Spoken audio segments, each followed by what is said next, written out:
He pretended to be the CEO's boyfriend. Then it became real. What happens when pretending to love someone starts to feel real? And can a fake relationship truly stay fake forever? Hello, everyone, and welcome back to our channel. If you enjoy emotional BL stories filled with romance, unexpected feelings, and unforgettable moments, you're in the right place. Before we begin, don't forget to subscribe to the channel and turn on notifications so you never miss our newest stories. Thank you so much for being here, for watching, and for supporting the channel. Your support means everything to us. Now, tell us in the comments, would you ever pretend to be someone's boyfriend if you knew your feelings might become real?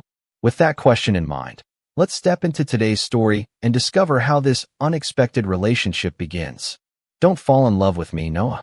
That was never part of the deal. Ethan Whitmore said it so calmly that Noah almost laughed. Almost. Instead, he stood perfectly still beneath the golden lights of the Whitmore Foundation gala, one hand resting lightly against the CEO's shoulder while 100 pairs of eyes watched them from across the ballroom. 3 days ago, Noah Bennett had been a stranger to Ethan. Tonight, he was supposed to be his boyfriend. Fake, temporary, carefully arranged, and absolutely without feelings. That was the agreement. Noah remembered every word of it. He also remembered Ethan's rules.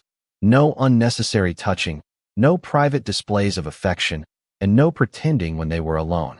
Simple enough. At least, that was what Noah had believed. The problem was the way Ethan was looking at him now. His expression was still composed, his dark suit immaculate, his posture perfectly controlled. To everyone else, he was the untouchable CEO they knew from magazine covers and business headlines. But Noah could see something different in his eyes. Something uncertain. Something that made his heartbeat stumble. The music continued around them, soft and elegant, while conversations drifted through the crowded ballroom. Ethan's hand remained at Noah's waist, exactly where it needed to be for the performance. Except he wasn't letting go. Noah swallowed. Ethan, he whispered, barely moving his lips. The cameras are gone. Ethan's gaze stayed on him. I know. That answer was wrong. It was only 2 words, but somehow they changed everything. Noah had expected this arrangement to be awkward. He had expected Ethan to be distant, demanding, maybe even impossible to work with. What he hadn't expected was the strange warmth that appeared whenever Ethan forgot to be cold. He hadn't expected the quiet coffee waiting on his desk that morning because Ethan had somehow remembered his order. He hadn't expected Ethan to notice when he was tired. He hadn't expected the CEO to look across a crowded room just to find him. And he definitely hadn't expected tonight. Ethan finally released him, but only after a second too long. Noah stepped back, trying to recover the distance they were supposed to keep. That was convincing, he said lightly. Ethan's jaw tightened. Was it? Noah looked at him. For the first time since this strange arrangement began, Ethan seemed almost nervous. It was such a small change that anyone else would have missed it. Noah didn't. You're the one who wanted convincing, Noah reminded him. You said this was business. Ethan's eyes flickered. It was. The word hung between them. Noah felt something shift inside his chest. Before he could ask what Ethan meant, someone across the ballroom called his name. Ethan turned instinctively toward the voice, and Noah saw the old mask return to his face. Perfect. Controlled. Untouchable. The CEO was back. Noah forced a smile. He had agreed to pretend for a reason, and he knew exactly where the boundaries were supposed to be. But as Ethan reached for his hand again, Noah couldn't stop wondering when pretending had started to feel so dangerously close to real.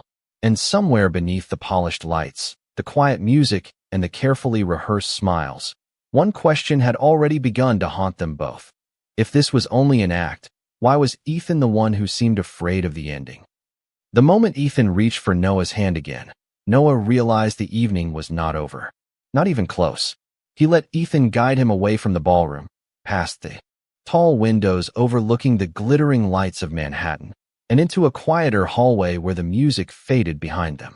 The instant they were alone, Noah gently pulled his hand free. You can let go now. Ethan stopped.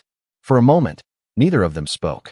Then Ethan looked down at his own hand, as if he had forgotten he was still holding Noah's. Right, he said. Of course. That was the Ethan Noah had expected when they first met. Calm. Distant. Impossible to read. It was almost a relief to see him again. Almost. Noah leaned against the wall and folded his arms. You are making this complicated. Ethan raised one eyebrow. I am. Yes. We agreed on rules. I remember the rules. Then why did you keep holding my hand after everyone stopped watching? Ethan's expression changed. Only slightly, but no one noticed. He always noticed now. Because you looked nervous. Noah stared at him. That is your explanation? It is the truth. Noah let out a quiet laugh. You are the CEO of a company worth billions, Ethan. I think you can admit when you are worried about something. I was not worried. Then what were you? Ethan did not answer. Instead, he looked toward the windows. Outside, the city stretched beneath them, thousands of lights shining through the darkness. Noah had seen Ethan in meetings before. He had watched him command a room without raising his voice. He had seen people twice his age carefully choose their words around him. But this version of Ethan was different. This Ethan looked tired. Human. Noah immediately regretted pushing him. Forget it, he said softly. It does not matter. Ethan turned back. It matters. The words came so quickly that Noah froze. Ethan seemed surprised by them too. He cleared his throat and returned to his usual composure. We have to make this arrangement believable. Noah nodded slowly. Right.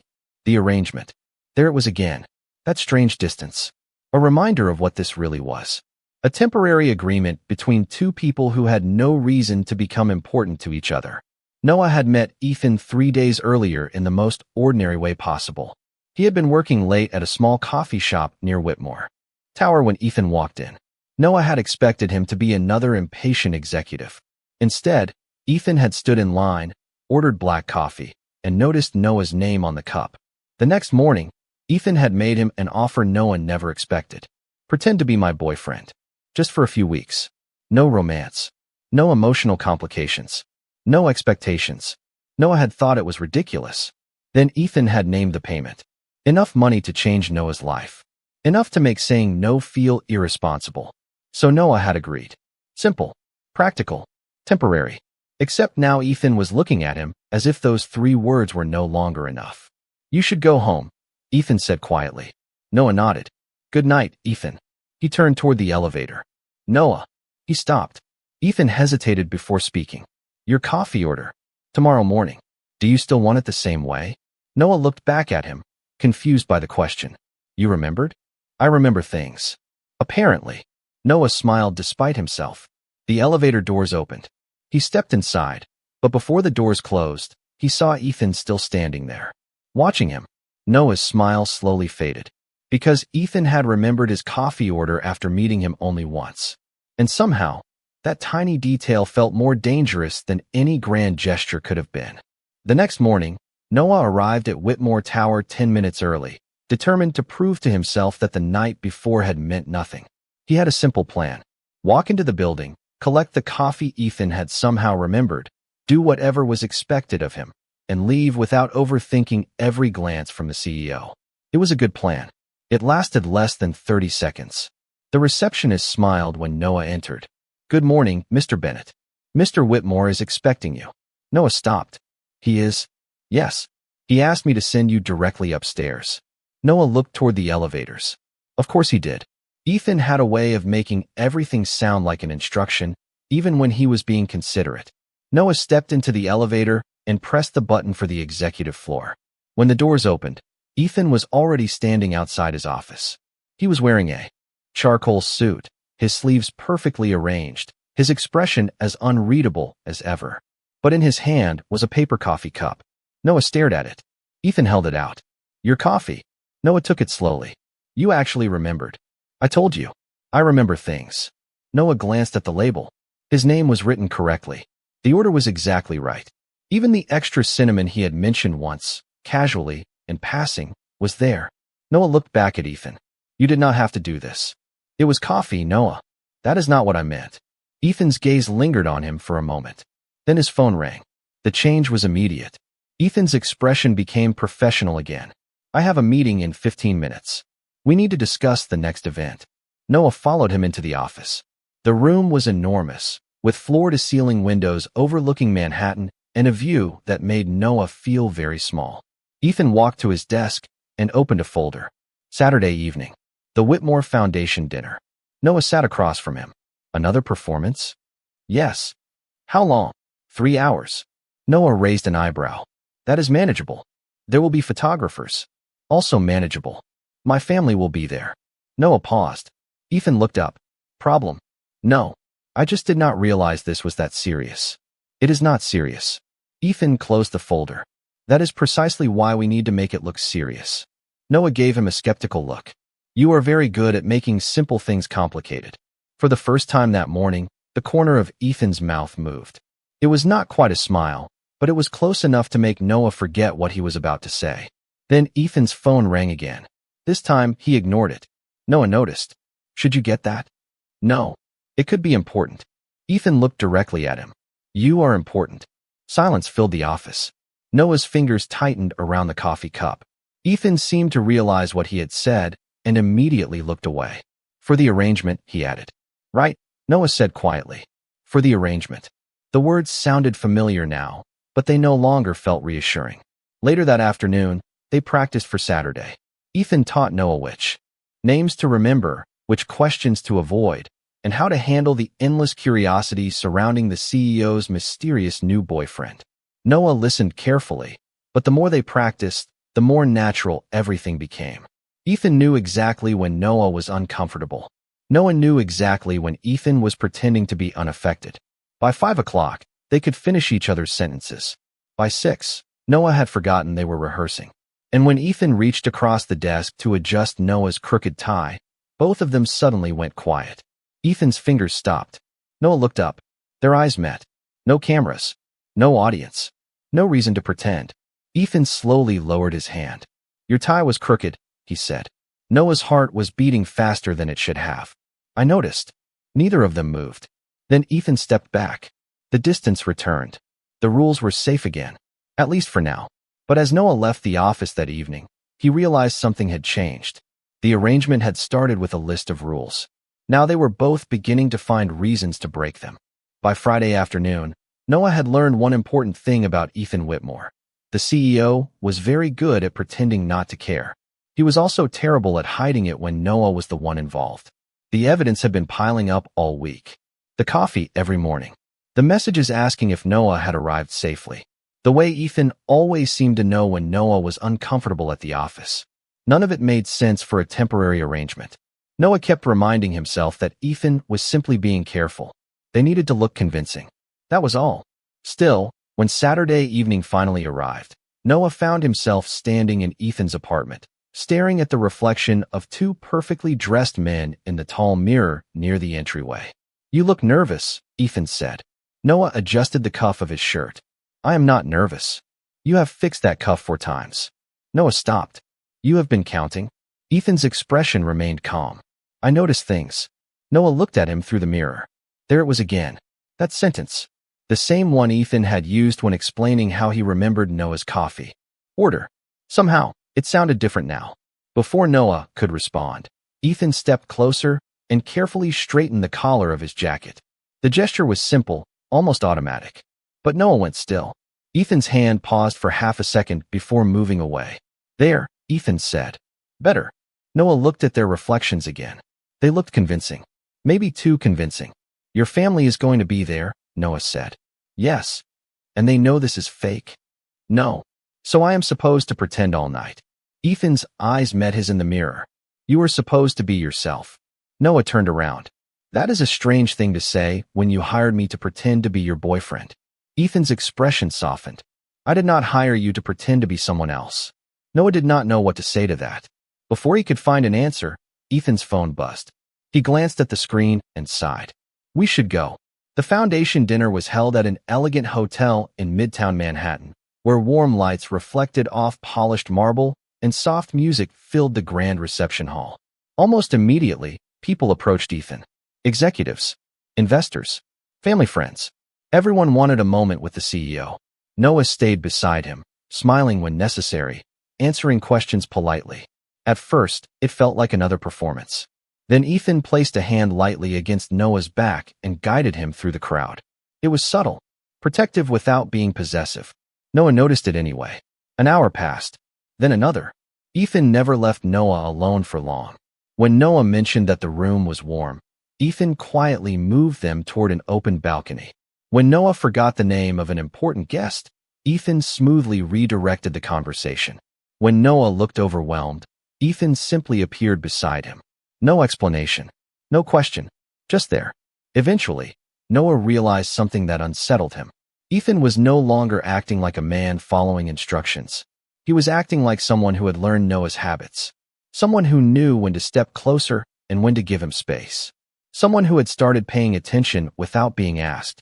Later that evening, Noah stood near the balcony doors, watching the city lights shimmer below. Ethan joined him. For once, neither of them spoke. Then Ethan said quietly, "You have been quiet." Noah smiled. "I am tired. Do you want to leave?" Noah looked at him. "We still have another hour." "I asked what you wanted." That question caught Noah off guard. Not what was best for the arrangement. Not what would look convincing. What did he want? Noah looked at Ethan, and for one dangerous second, he almost answered honestly. "I think I want to stay," he said. Ethan's eyes held his. "Good." Noah smiled faintly. "Why?" Ethan seemed ready with an answer, but then stopped. His gaze shifted toward the city. "Because I do not want tonight to end yet." Noah's heart skipped. He waited for Ethan to explain. Ethan did not. And for the first time, Noah wondered if the CEO who had once needed a fake boyfriend was beginning to discover that he wanted something real. The next morning, Noah woke up thinking about one sentence. "I do not want a night to end yet." It should have been easy to dismiss. Ethan had been tired. The evening had gone better than expected. Perhaps he had simply meant that he did not want the event to end. But Noah knew better than to believe that explanation completely. By Monday morning, the thought was still there. It followed him into Whitmore Tower and stayed with him through every hour of the workday. When Noah reached Ethan's office, he found the CEO standing near the windows, reviewing documents with a cup of coffee beside him. "You are early," Ethan said without looking up. Noah glanced at the clock. "You told me to be here at 9. It is 8:52. Then I am 8 minutes early." Ethan finally looked at him. "You are keeping track now?" Noah smiled. "Maybe." Something changed in Ethan's expression. It was subtle, but Noah saw it. He had become very good at reading Ethan.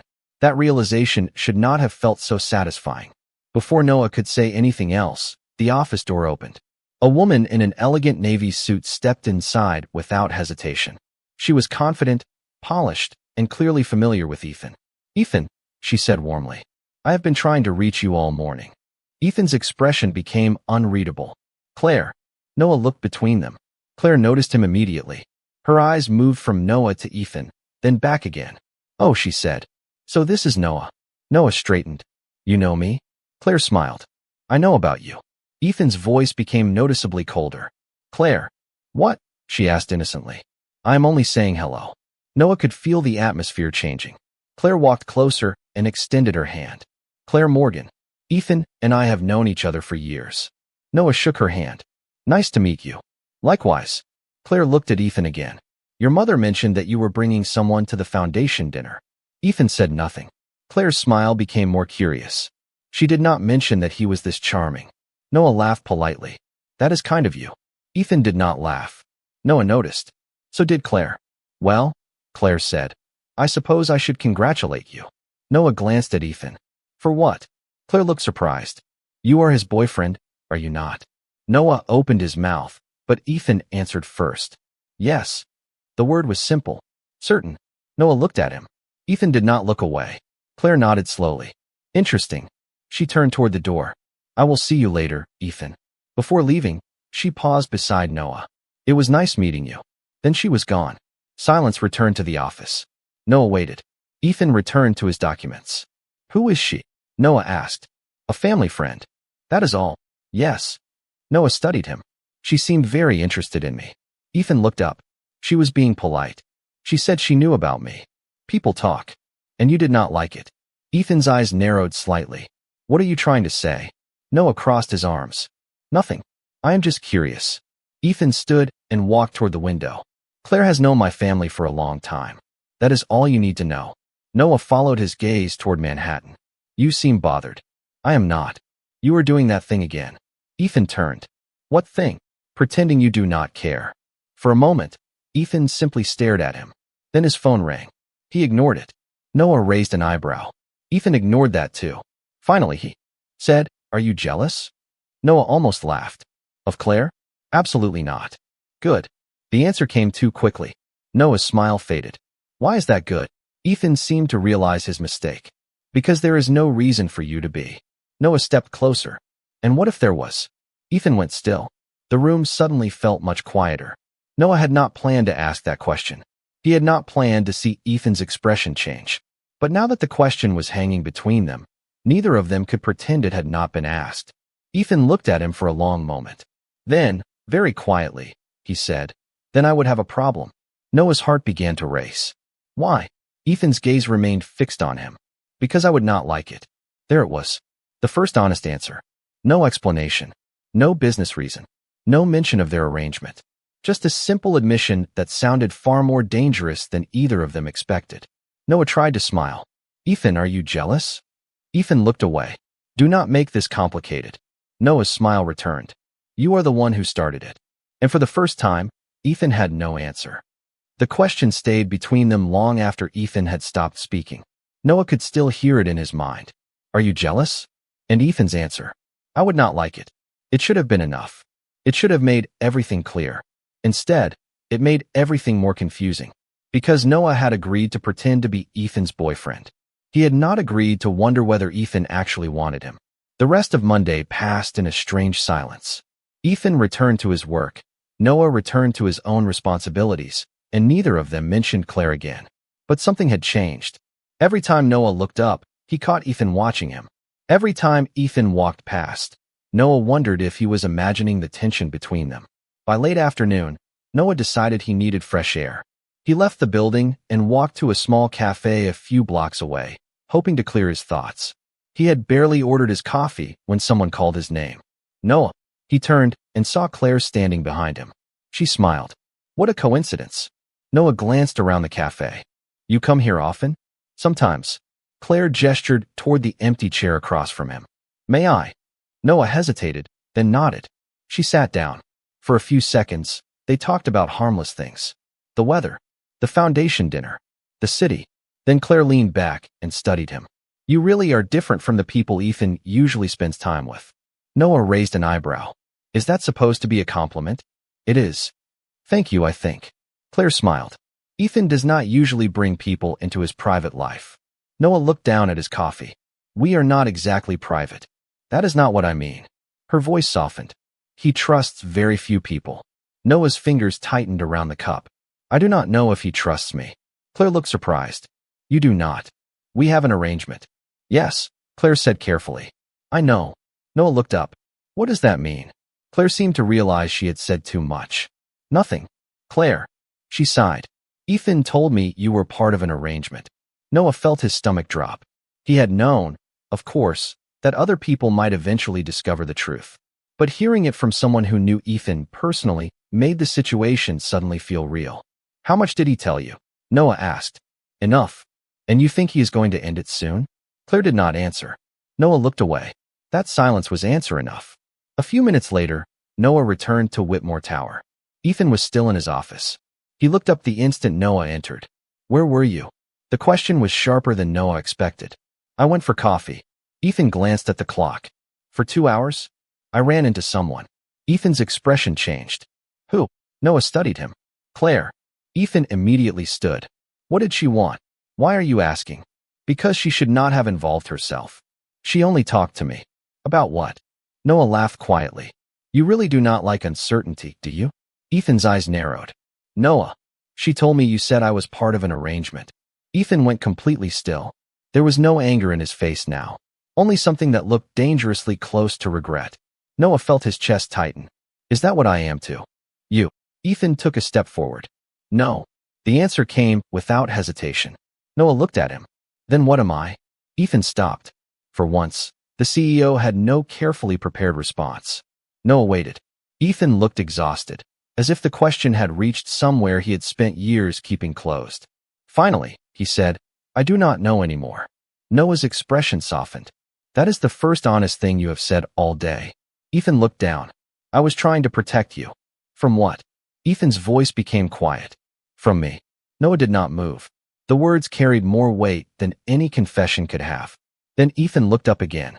"Because every time I tell myself this is temporary, I find another reason to keep you close." Noah's heart seemed to stop for one impossible second. "Ethan." and I do not know how to fix that. The room fell silent. Noah wanted to believe him, more than he wanted to admit. But Claire's words were still in his mind. An arrangement. Temporary. The problem was no longer whether Ethan was beginning to feel something real.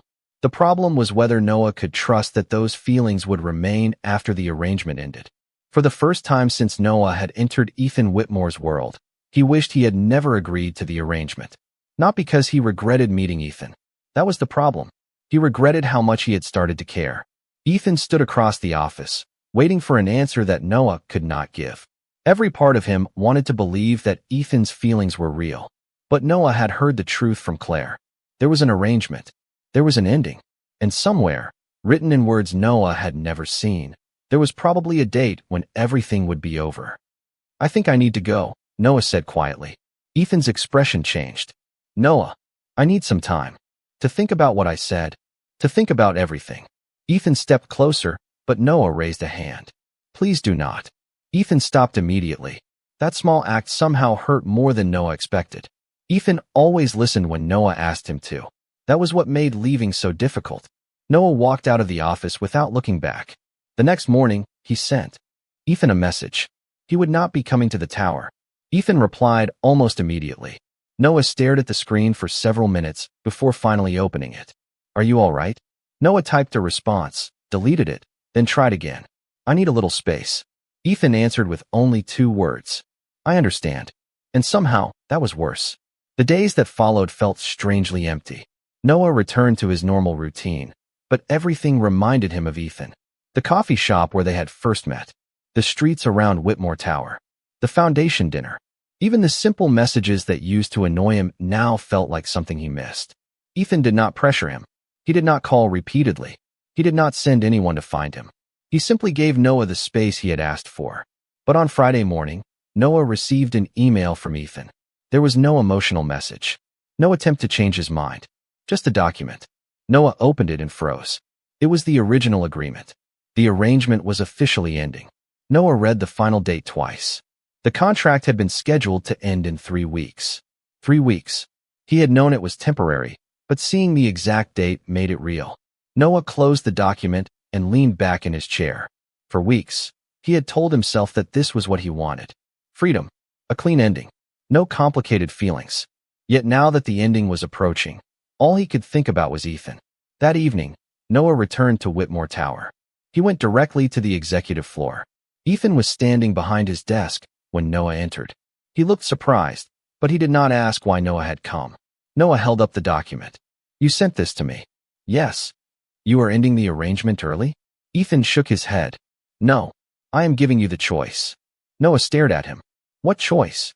Ethan walked around the desk and stopped several feet away. You can leave now. No questions. No consequences.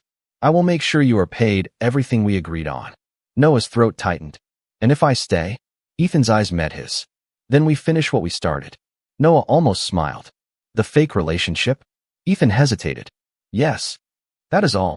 Ethan looked away. Noah suddenly understood. Ethan was giving him an escape because he was afraid to ask him to stay. The realization made something inside Noah ache. You could have just told me you wanted me to stay. Ethan's voice was barely above a whisper. I did not think I had the right. Noah looked at him for a long moment. You do not get to decide that for me. Ethan's eyes lifted. Noah placed the document on the desk. I am not staying because of the contract. Ethan went still. Then why? Noah swallowed. Because I thought this was becoming real. Ethan took a slow breath. And now? Noah looked toward the door. Now I do not know what is real anymore. He turned and walked away. This time, Ethan did not stop him. But as Noah stepped into the elevator, he realized something that frightened him more than the ending ever could. He had not left because he stopped loving Ethan.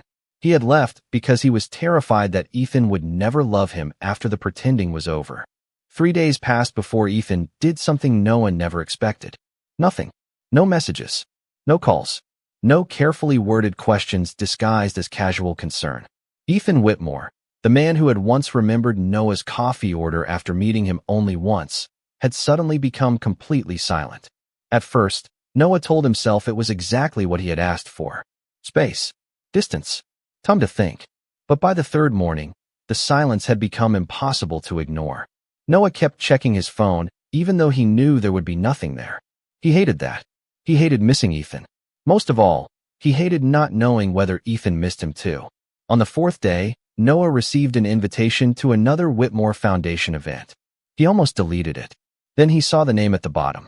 Ethan Whitmore. No explanation. Just a date, a time, and a simple request. Please come. Noah stared at those 3 words for nearly a minute. He could have refused. He should have refused. Instead, Saturday evening found him standing outside the same hotel where everything had begun to feel real.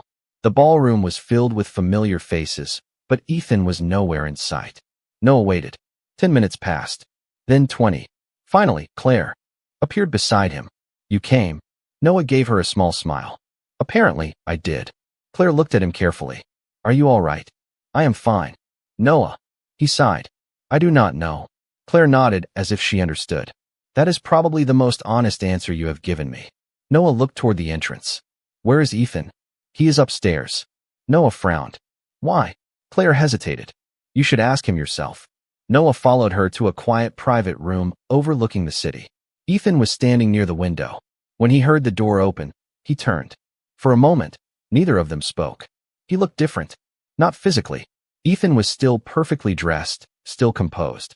But the confidence that usually surrounded him seemed quieter now. You came, he said. Noah crossed his arms. You asked me to. Ethan nodded. I did. Noah looked around the room. Why? Ethan walked toward a table and picked up a folder. He placed it between them. Noah recognized it immediately. The contract. I thought you wanted space, Ethan said. I did. Then why are you here? Noah looked at him. I could ask you the same thing. Ethan opened the folder. I ended the arrangement. Noah froze. What? Today? Ethan turned the document toward him. There is no contract anymore. No obligation. No reason for you to pretend anything. Noah stared at the papers. His heart began to beat faster. Why would you do that? Ethan's answer was quiet. Because I finally understood something. Noah looked up. Ethan's eyes were fixed on him. I kept telling myself that I needed you to stay because of the arrangement. Then I realized that was a lie. Noah could barely breathe. Ethan, you were right. I was trying to protect you from me. But the truth is, I was protecting myself. Noah did not move. Ethan continued. As long as this was an arrangement, I could pretend I had control. I could tell myself that when it ended, everything would return to normal. His voice softened. But nothing has felt normal since you walked into my life. Noah's eyes filled with emotion, but he refused to look away. Ethan stepped closer, stopping at a respectful distance. I do not want you to stay because I am your employer. I do not want you to stay because of money. I do not want you to stay because of a contract. He took a breath. I want you to stay because you choose me. Noah looked down at the folder, then back at Ethan. And if I choose you? Ethan's expression finally broke. Not into a smile, but something more vulnerable. Then I will spend the rest of my life making sure you never have to wonder why. Noah felt tears gather in his eyes. You make that sound very easy. It is not easy. Ethan's voice was steady. But I am done pretending that you do not matter to me. Noah stood there, listening to the man who had built an entire life around control finally admit that there was one thing he could not control. His feelings. Noah reached for the folder and closed it. Then I have one question. Ethan waited. Noah looked directly into his eyes. If there is no contract, no cameras, and no one watching us, what am I to you? Ethan did not hesitate this time. You are the person I want beside me. Noah's breath caught. Outside the window, the city lights stretched endlessly across Manhattan. For the first time, there was no performance left to give. No rules to follow. No reason to pretend. Only a choice. And Noah finally understood that the hardest part was no longer deciding whether Ethan's feelings were real. It was deciding whether he was brave enough to believe them. For the first time since Noah Bennett had met Ethan Whitmore, there was nothing left between them that needed to be explained away. No contract. No arrangement. No cameras waiting for the perfect image. Just two people standing in a quiet room above Manhattan, finally facing the truth they had both spent weeks avoiding. Noah looked at Ethan for a long moment. Then he smiled. You really know how to make things complicated. Ethan's expression softened. I have been told that. You could have said all of this weeks ago. I was afraid. Noah blinked. You? Ethan gave a quiet laugh. Yes. Me. It was such an unexpected answer that Noah laughed too. The tension that had followed them for days finally began to disappear. Noah stepped closer. Then I suppose we both have something in common. Ethan looked at him carefully. What? We were both pretending. Ethan's eyes stayed on his. Not anymore. Those 3 words felt like the end of one story and the beginning of another. Noah reached for Ethan's hand. This time, there was no audience to convince. No reason to make the gesture believable. Ethan looked down at their joined hands, then back at Noah. His expression held a quiet kind of wonder, as if he still could not believe Noah had chosen to stay. Are you sure? Ethan asked. Noah smiled. You are asking me that now. I need to hear you say it. Noah squeezed his hand gently. I am sure. Ethan's shoulders relaxed, and for the first time, Noah saw the CEO completely let go of the control he carried everywhere else. They stayed there for a while, talking about everything they had avoided. The first day they met. The coffee order Ethan remembered. The rules that had slowly become meaningless. The night at the foundation dinner when Ethan admitted he did not want the evening to end. Claire's unexpected conversation with Noah. The contract. The fear. The distance. And finally, the truth. Ethan admitted that he had started caring long before he understood what was happening. Noah admitted that he had fallen for Ethan while convincing himself every day that he should not. Neither of them knew exactly when the change had happened. Maybe it was in the quiet moments. Maybe it was in the coffee waiting every morning. Maybe it was the way Ethan always looked for Noah in a crowded room. Or maybe it had happened somewhere between all the rules they created and all the rules they quietly broke. A few weeks later, Noah returned to Whitmore Tower, but this time, everything felt different. He walked through the lobby without wondering whether he belonged there. He no longer had to rehearse what to say or how to act. When the elevator doors opened, Ethan was waiting for him. You are late, Ethan said. Noah checked his watch. By 3 minutes. I noticed. Noah smiled. Of course you did. Ethan held out a cup of coffee. Noah took it and looked at the label. His name was written there, just as it had been on that first morning.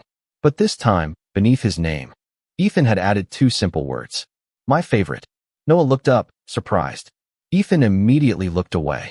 It was a joke. Noah laughed. You are terrible at jokes. I am aware. Noah stepped beside him as they walked toward the elevator. Their lives were still complicated. Ethan was still a CEO. Noah was still learning how to fit into a world that had once seemed impossibly far away. There would be busy days, difficult conversations, and moments when they would have to choose each other all over again. But now, there was no contract telling them how long they had. There was no ending written into an agreement. There was only the future they decided to build together. As the elevator doors closed, Noah looked at Ethan and smiled. You know, when this started, I thought you were paying me to pretend. Ethan looked at him. And now, Noah leaned back against the elevator wall, his smile growing. Now I think you owe me something. Ethan raised an eyebrow. What? Noah looked down at the coffee in his hand. A lifetime supply of coffee. Ethan laughed softly. Done. The elevator continued upward, carrying them toward another ordinary day in a life that had become anything but ordinary. And somewhere along the way, a temporary arrangement had disappeared completely. What remained was something neither of them had planned, neither of them could have predicted, and neither of them wanted to lose. Noah had once agreed to pretend to be Ethan's boyfriend. But in the end, the most unexpected part of their story was that the pretending had never been the thing that mattered. The real story began when they finally stopped.